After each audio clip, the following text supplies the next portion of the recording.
Magandang araw po sa atin lahat mga idol. Kakagising lang po natin, bandang alas 5:10 na po ito ng umaga. At si Mikmik mga idol ay hinayaan pa po namin matulog kasi nga po tanghali pa po yung pasukan nila sa paaralan. Si Mrs. pala mga idol ay maaga pala siya gumising at nauna sa akin kaya nakapagluto na rin po siya ng ulam para po sa umagahan ng aming buong pamilya. At ang isda na ito mga idol ay binigay pala ito nung isang gabi ni Manong Roy sa amin. Kaya nagpapasalamat po kami sa kanya mga idol. At meron na akong shoutout mga idol, Alisa Taraji Ismail from Ipil, El Basurero from Basilan, Mataka Boys na Santa Maria, Zamboanga City, Mark Jan, Jiran Marakel, Diana Sofia Lisa Wings, Loretta Lace, Kalumpit Bulacan, Winiko Ismeria, MacArthur Dayondon from Air King Pagadian City, Garski Inoho from Zamboanga City, Smith Sami at si Lloyd Magaspar.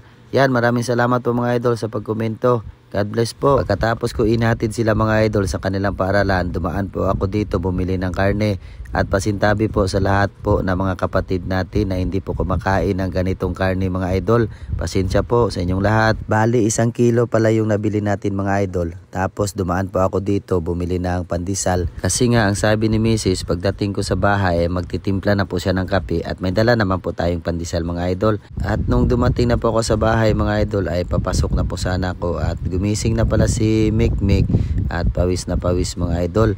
Bali tinalian pala ang buhok niya ng mama niya kasi nga sa sobrang pawis at galaya talaga. At nakapagkain na rin po ng pandesal si Mikmik, tayo naman po mga idol ay iinom na rin po ng kape. Tara, sabayan niyo po kaming mga idol sa umagahan po. Kasi nga po mga idol, kami dalawa ni Mrs. ay lagi po talaga nagtutulungan po sa loob ng bahay. Ano po yung obligasyon namin sa aming mga anak. At syempre mga idol, tayo naman po yung haligi ng tahanan.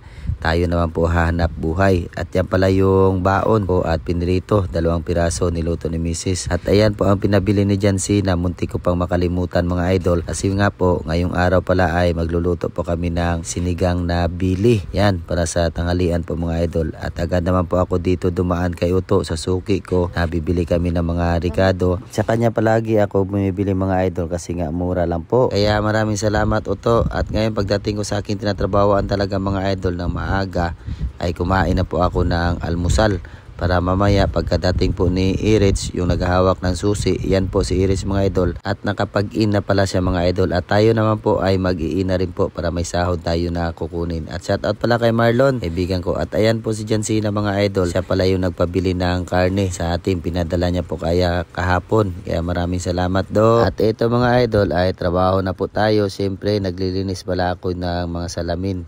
Yan, sa akin pala yan naka-in-charge mga idol, lahat ng salamin po dyan. At syempre mga idol, ito po yung mga ricado na gagamitin natin tulad ng kangkong, sibuyas dahon, tapos kamatis, luya, bawang at saka yung radish. At ayan po mga idol, yung karne natin ay inugasan ko talaga na maayos. Bali mga 4 na beses ko po yan inayos mga idol. At pagkatapos ay nag-slice na rin po tayo ng mga ricado. Yan po lahat. Ewan ko mga idol kung bakit ako po yung gusto na magluto po sa ulam namin sa tanghalian mga idol. Dito po sa aming tinatrabahoan mga idol. At yan, sinangkutsa ko pala mga idol no at pinalabas ko talaga yung tubig niya. Tapos naglagay na rin po ako ng mga ricado para andun talaga po sa laman yung lasa. At ayan, naglagay na rin po tayong kunting asin, bitchin at titimpla natin mga idol. At pagkatapos ng 5 minuto mga idol sa pagpapalambot at ayan na po resulta, ay napakabango na po mga idol at napakasarap na po yan siguro.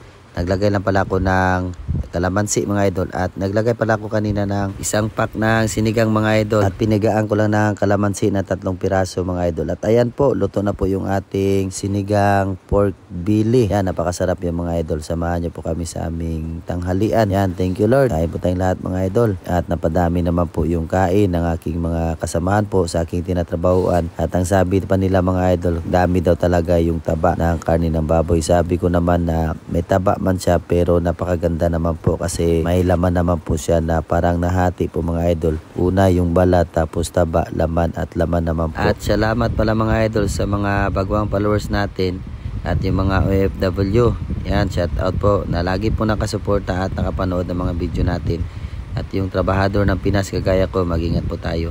Yan, napadami yung kain natin mga idol sa istaba, tapos laman at subo naman po tayo ng kanin.